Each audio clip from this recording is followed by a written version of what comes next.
محترم حضرات، السلام علیکم ورحمۃ اللہ وبرکاتہ۔ میں آج آپ کے سامنے اپنا ایک مضمون پیش کرنے جا رہا ہوں جس کا موضوع ہے افسانے کے جواز میں۔ ملاحظہ فرمائیں، دور حاضر میں ہمارے سماج میں ایک کنفیوژن پایا جاتا ہے۔ اسی کنفیوژن کی بدولت ذہنی کرب، انتشار اور بے چینی کی کیفیت پیدا ہو چکی ہے۔ یہ افراتفری، انتشار، بے یقینی، بے اطمینانی، بے چینی زندگی کے ہر شعبے میں ملے گی۔ اس کا عکس ہمیں ادبی شاہکاروں میں کچھ زیادہ ہی ملے گا، کیونکہ ادیب یا شاعر نہایت حساس ہوتا ہے اور سماج کا ایک نباض ہوتا ہے۔ سماج اور معاشرے میں رونما ہونے والے حالات و واقعات پر نظر رکھتا ہے۔ وہ اسے نہ صرف دیکھتا ہے بلکہ اس سے متاثر ہو کر اپنے فن میں پیش کرتا ہے۔ اسی لیے ہماری شاعری میں اداسی، مایوسی، بے چینی، ہجر، انتظار، وصل اور زمانے کی بے ثباتی کے تذکرے پائے جاتے ہیں۔ شاعری سے ہٹ کر جب ہم فکشن کی طرف راغب ہوتے ہیں تو وہاں پائے جانے والے کردار کنفیوژن کا شکار ہونے کے ساتھ ساتھ ایک شدید کرب اور انتشار میں مبتلا نظر آتے ہیں۔ کبھی وہ داخلی تصادم کا شکار نظر آتے ہیں تو بسا اوقات خارجی تصادم کا شکار ہوتے ہیں۔ ہر طرف اور ہر وقت ایک افراتفری کی کیفیت واضح طور پر دکھائی دیتی ہے۔ انسانی درد و کرب کی تاریخ نے جو کروٹ بدلی ہے اس کی درد انگیزی پوری شدت کے ساتھ دیکھی جا سکتی ہے۔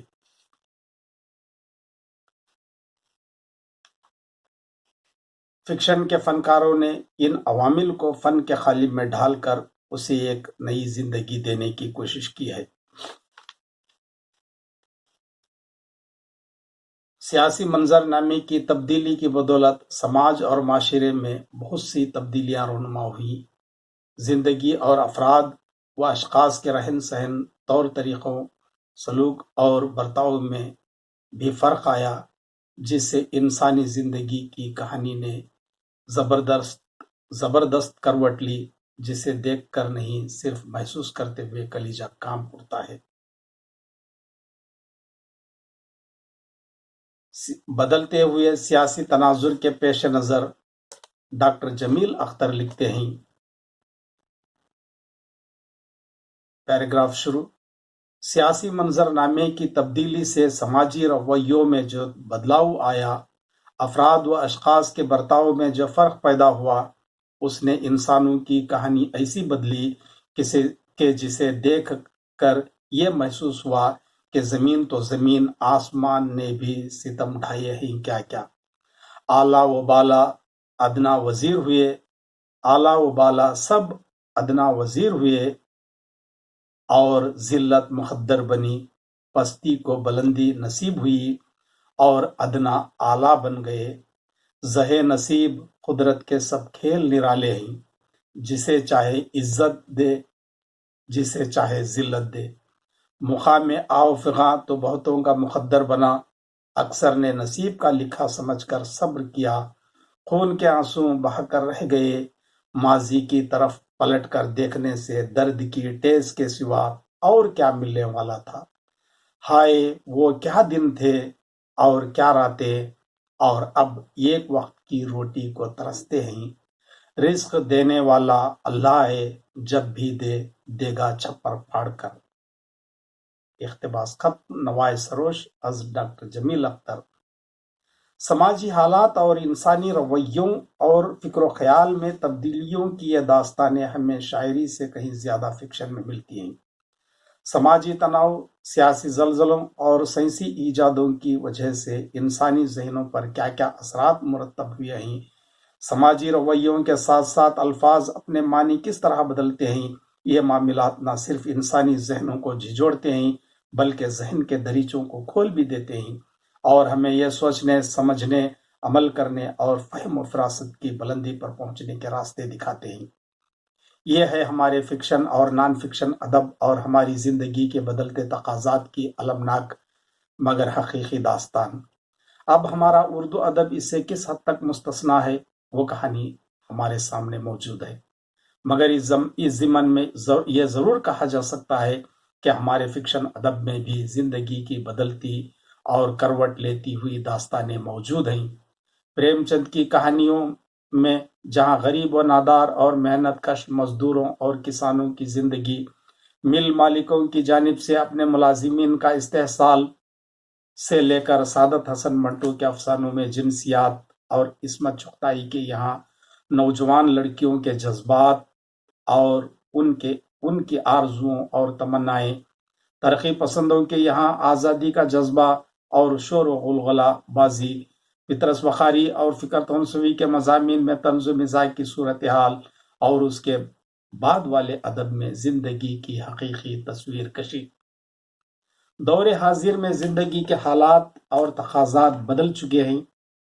آج کا آدمی زندگی کی بھول بھلیوں میں گم نہیں ہے، بلکہ وہ ایک حقیقی زندگی کاٹ رہا ہے اور زندگی کے تلخ گھونٹ نہ چاہتے ہوئے بھی اپنے حلق میں اتار رہا ہے۔ زندگی کے تمام شعبوں میں غیر معمولی تبدیلیاں رونما ہو چکی ہیں اور زندگی کے اقدار گھٹ کر رہ گئے ہیں۔ اتحاد و اتفاق، بھائی چارگی، رفاقت اور دوستی، خلوص و وفا، پیار و محبت محض اب ایک رسم ہے۔ سینوں میں عداوت اور کدورت، حسد و جذبہ بغاوت اور نفرت و عصبیت گھر کر گئی ہے۔ آج کا آدمی خارجی تصادم اور کرب سے کہیں زیادہ داخلی تصادم اور کرب کا شکار ہے۔ وہ اندر ہی اندر ٹوٹتا، بکھرتا اور سمٹتا ہوا دکھائی دیتا ہے۔ اس صورتحال میں جو افسانوی ادب تخلیق پا رہا ہے وہ زندگی کی حقیقت کو پیش کر رہا ہے۔ اس میں جھوٹ کو سچ بنانے کی بجائے سچ کو جھوٹ کا لباس پہنایا جا رہا ہے، کیونکہ افسانے کا فن دراصل سچ کو جھوٹ اور جھوٹ کو سچ بنانے کا فن ہے۔ دور حاضر میں افسانہ حقیقت سے قریب ہو چکا ہے۔ آج کا افسانہ نگار خیالی اور تصوراتی کہانیاں لکھنے سے حتی المقدور گریز کرتا ہے، اور اس کے کردار الف لیلا اور پنچ تنتر و کلیلہ دمنہ کے قیاسی اور خیالی کردار نہیں ہیں، بلکہ اپنے سماج اور معاشرے کے اور اپنے سامنے کے جیتے جاگتے اور حقیقی کردار ہیں، اور جو زندگی جوجھ رہے ہیں وہی زندگی کو پیش کر رہا ہے۔ یہاں خیالی پلاؤ نہیں پکایا جا رہا ہے اور نہ ہی ہوا میں محل تعمیر ہو رہا ہے۔ علاوہ ازیں جو منظر اور ماحول ہے وہ اس کا اپنا اور سامنے کا ہے۔ پروفیسر بیگ احساس موجودہ دور کے افسانہ نگار کے تعلق سے اظہار خیال کرتے ہوئے لکھتے ہیں، اقتباس شروع: افسانہ نگار سماجی فریضے کے خلاف انفرادی حقیقت اور صداقت پر زور دینے لگا۔ ایک مخصوص فکر اور کیفیت کی عکاسی کی جانے لگی جس میں زندگی کی کشمکش، خوف، دہشت اور تنہائی کو بار بار دہرایا جانے لگا۔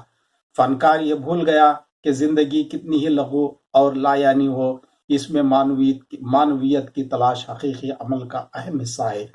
افسانہ نگار کو اقدار حیات تلاش کرنا ہے۔ اقتباس ختم۔ مذکورہ اقتباس کی روشنی میں موجودہ افسانوی ادب اور افسانہ نگار کا جائزہ بخوبی لیا جا سکتا ہے، اور یہ بات صداقت پر مبنی ہے۔ ایک زمانہ تھا جب داستانوں کو فروغ حاصل تھا۔ جیسے جیسے زمانہ بدلتا گیا، ناول نگاری کا رواج عام ہوا اور اسے خوب لکھا اور پڑھا گیا۔ رفتہ رفتہ زندگی سکڑ کر اور سمٹ کر رہ گئی اور مشینی بنتی گئی، اور وہ زمانہ نہیں رہا کہ موٹی موٹی داستانوں اور ناولوں کو پڑھا جا سکے۔ اس لیے افسانے کا رواج شروع ہوا، کیونکہ زندگی کے تقاضے اور مانگیں بدل چکی تھیں، اور دیکھتے ہی دیکھتے ہر ایک چیز، یہاں تک کہ کھانا پینا، پہننا اوڑھنا، رہنا سہنا اور ملنا جلنا ہی نہیں بلکہ زندگی فینسی اور انسٹنٹ بن گئی۔ غرض یہ ساری باتیں افسانوی ادب میں سمانے لگیں تو افسانوی ادب کو کافی فروغ حاصل ہوا۔ اردو ادب ہی کیا، عالمی ادب میں افسانوی ادب کو ایک غیر معمولی مقام حاصل ہوا۔ افسانے کی حمایت میں اردو کے مشہور و معروف نقاد پروفیسر شمس الرحمن فاروقی صاحب کیا ارشاد فرماتے ہیں، ملاحظہ فرمائیں۔ اقتباس: ناول کے مقابلے میں افسانے کی وہی حیثیت ہے جو ہمارے یہاں غزل کے مقابلے میں رباعی کی ہے۔ میر غالب سودا سے لے کر جوش و فراق تک کے سب نے رباعیات لکھی، مگر مشہور غزلوں کی بنا پر ہوئے۔ لے دے کے امجد حیدرآبادی اور جگت موہن لال رواں رباعی کے شاہ سوار ثابت ہوئے، مگر یہ حضرات میر اور غالب کے برابر کہاں ہوئے۔ رام نارائن موزوں، محمد علی تشنا، سراج اورنگ آبادی یہ کہ غزل کے بل بوتے پر زندہ رہ گئے۔ کیا آپ کے خیال میں کوئی ایسا بھی شاعر ہے جو محض ایک رباعی کے سہارے زندہ ہو؟ بالکل یہی حال افسانے کا ہے۔ آگے چل کر لکھتے ہیں، بڑے ادیب اپنے اظہار کے لیے بڑے وسائل ہی استعمال کرتے ہیں۔ اقبال، میر و غالب کے لیے یہ ممکن ہی نہ تھا کہ وہ صرف رباعی کہہ کر صبر کر لیتے۔ شیکسپیئر اور ملٹن سانیٹ نگار ہو کر نہ رہ سکتے تھے۔ اور آگے اقتباس ہے، یہ بات تاریخی طور پر ثابت ہے کہ افسانہ ایک فروعی صنف ادب رہا ہے اور ادب کے خاندان میں اس کی حیثیت چھوٹے بیٹے کی سی رہی ہے، جو اگرچہ گھر کا فرد اور کارآمد فرد ہوتا ہے لیکن ولی عہدی سے محروم رہتا ہے، اسے بڑے بیٹے کے برابر اوقات کبھی نصیب نہیں ہوتی۔ اور آگے چل کر اسی مضمون میں وہ لکھتے ہیں، بڑی صنف سخن وہ ہے جو ہمہ وقت تبدیلیوں کی متمحل ہو سکے۔ افسانے کی چھوٹائی یہی ہے کہ اس میں اتنی جگہ نہیں ہے کہ نئے تجربات ہو سکیں۔ ایک آدھ بار تھوڑا بہت تلاطم ہوا اور بس۔ افسانہ بیچارہ تو تبت کے یاک کی طرح سست قدم، لیکن کارآمد ہے، شاعری کی طرح جذباتی آگ سے نہیں کھیلتا۔ اقتباس ختم۔ اب مذکورہ اقتباس میں افسانے کے متعلق پیش کیے گئے نکات کا جائزہ لے کر اگر بحث کی جائے تو معاملہ طول پکڑے گا، کیونکہ اس کا جواز تفصیل کا متقاضی ہے، لیکن اس ضمن میں اتنا ضرور کہا جا سکتا ہے کہ ہمارے ادب میں کئی اصناف تخلیق پاتی رہی ہیں۔ بعض عربی اور فارسی سے داخل ہوئیں تو بہت سی مغربی ادب کی دین ہیں۔ ایک زمانے میں ان تمام اصناف کو فروغ حاصل تھا، مگر دور حاضر میں غزل اور افسانے پوری شدت اور آب و تاب کے ساتھ رواں دواں ہیں۔ اسی کے اطراف تبصرے، تنقید، دیگر فنون اور فنکار چکر لگا رہے ہیں۔ ایک طرف شاعری میں جہاں قصیدہ، ہجو، مثنوی، مرثیہ وغیرہ کا رواج کم ہو گیا ہے، تو دوسری طرف نثر میں بھی کئی اصناف دم توڑتی جا رہی ہیں۔ ہمارے ادیب اور شاعر بھی اپنی پوری شدت اور طاقت انہی دو اصناف میں لگا رہے ہیں۔ اس پر ستم یہ کہ ہمارے ادب کے نامور تنقید نگاران انہی اصناف پر لمبی لمبی بحثیں چھیڑ کر اپنی دکانیں چمکا رہے ہیں۔ ہر زمانے میں ہر ایک افسانہ نگار ان باتوں سے بے نیاز ہو کر افسانے تخلیق کرتا رہا ہے۔ اسے کبھی اس بات کی فکر بھی نہیں رہی کہ ادب میں اسے کون سا مقام اور مرتبہ حاصل ہوگا۔ وہ محض افسانے کے بل بوتے پر ادب میں زندہ رہے گا یا مر جائے گا۔ اسے اس بات کا احساس نہیں کہ وہ اپنے افسانوں سے اسے اس بات کا بھی احساس نہیں کہ وہ اپنے افسانوں سے عالمی ادب میں اضافہ کر رہا ہے، اور اس کے اظہار کا وسیلہ بڑا ہے یا چھوٹا ہے۔ اسے تو بس اپنے فن سے انسیت اور لگاؤ ہے، اور وہ اپنے فن میں مست اور اپنی دھن میں ڈوب کر اور بے فکر ہو کر افسانے تخلیق کرتا رہا ہے۔ آج ناول کے مقابلے میں یا دیگر اصناف ادب یا دیگر فنکاروں کے مقابلے میں افسانہ اور افسانہ نگار کو میر، غالب اور اقبال، شیکسپیئر، گوئٹے، ملٹن، جان کیٹس، ورڈسورتھ یا ایلیٹ کا مقام حاصل ہے یا نہیں، یہ الگ بحث ہے، کیونکہ ان فنکاروں کے میدان الگ اور مختلف تھے اور افسانے کا میدان الگ ہے۔ ہر ایک اپنے میدان کا شہسوار ہے اور ہر ایک اپنے فن میں یکتا اور ماہر ہے۔ آج بھی چیخوف، موپاسا سے لے کر ہمارے پاس پریم چند، کرشن چندر اور منٹو جیسے افسانہ نگار ہیں جو محض افسانوں کی بدولت ہمارے ادب میں زندہ ہیں۔ جہاں تک پریم چند کا سوال ہے، اگر وہ صرف کفن افسانہ لکھ دیتے تو اسی ایک افسانے کی بدولت اردو ادب میں زندہ رہتے۔ اسی طرح منٹو ٹھنڈا گوشت اور عصمت چغتائی چوتھی کا جوڑا کی بدولت ادب میں ایک مقام حاصل کرتے، اور شیکسپیئر سانیٹ کی بدولت بھی زندہ رہ سکتا تھا۔ جہاں تک وسیلہ اظہار کا سوال ہے، غالب کو بھی غزل کی تنگ دامنی کی شکایت تھی۔ جہاں تک افسانے کے فن کا سوال ہے، وہ فسانوں سے کٹا ہوا ایک نمونہ ہے جو مختصر ہوتا ہے، جس کی بنیادی خصوصیت بیانیہ یعنی نیریٹو ہے، اور یہ ایک ایسی تحریر جو ایک ہی نشست میں پڑھی جائے، اور یہ بات بھی مشہور ہے کہ آدھے گھنٹے میں پڑھی جائے، جس کا آغاز اور انجام قاری کی سمجھ میں آ جائے۔ جبکہ مشہور افسانہ نگار چیخوف کے خیال میں مختصر افسانے کا یہ امتیاز ہے کہ نہ اس کا واضح آغاز ہو اور نہ واضح انجام، مگر اردو میں علامتی افسانوں کے علاوہ دیگر افسانے اس خیال کا ساتھ نہیں دیتے ہیں۔ افسانے کا بنیادی مقصد وحدت تاثر ہوتا ہے، اور یہ تاثر اسی وقت قائم رہ سکتا ہے جب اسے ایک ہی نشست میں پڑھا جائے، اور پڑھنے کے بعد ذہن میں ایک تاثر پیدا ہو، قاری کو اطمینان اور تسلی ملے اور اسے سوچنے پر آمادہ کر دے۔ اس کے لیے ضروری ہو جاتا ہے کہ افسانہ نگار اپنے کردار اپنے افسانوں میں لائے ایسے کردار اپنے افسانوں میں لائے جو نوعیت کے لحاظ سے نئے اور انوکھے ہوں اور نظروں میں کھپ جائیں اور دلوں میں اتر جائیں۔ افسانے کے لیے مقصدیت، معنویت اور واقعہ نگاری نہایت اہم اور ضروری ہے۔ اگر سماجی معنویت نہ ہو تو افسانہ آگے نہیں بڑھ سکتا، اور وہ بے معنی سفر طے کرتے ہوئے علامتوں کی بھول بھلیوں میں کھو کر رہ جائے گا۔ زندگی کے حقائق کو من و ان افسانے میں پیش نہیں کیا جا سکتا، کیونکہ زندگی کا ٹائم فریم حقیقی زندگی کے ٹائم فریم سے مختلف ہوتا ہے، اور زندگی کے حقائق کئی روپ و رنگ اور کئی زاویوں سے وقوع پذیر ہوتے رہتے ہیں، اور افسانہ زبان کی مجبوری کے باعث حاضر راوی اور غائب راوی کا محتاج ہوتا ہے۔ لہذا افسانہ زندگی کی حقیقتوں کو اپنے ٹائم فریم اور منتخب راوی کے تحت بیان ہوتا ہے۔ اس کے علاوہ افسانہ بیانیہ کا محتاج ہوتا ہے۔ بیانیہ کے بغیر افسانہ نہیں رہتا، بلکہ وہ انشائیہ بن کر رہ جاتا ہے۔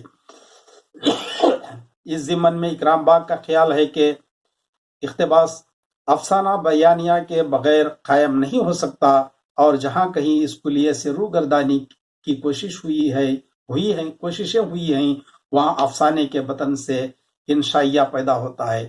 اردو میں افسانے کی ایک کثیر تعداد اس انشائیہ انگیزی کا شکار ہوئی ہے، بلکہ میں تو یہاں تک کہوں گا کہ اکثر ترقی پسند افسانہ محض نظریات اور عقائد کی بنیاد پر ناکام افسانہ نہیں تھا، بلکہ اس افسانے کا اپروچ انشائیہ کے باعث ناکام تھا۔ یہی حال جدید افسانے کا ہے، یعنی افسانے میں انشائیہ جس تناسب میں ہوگا اسی تناسب میں ناکامی بھی یقیناً ہوگی۔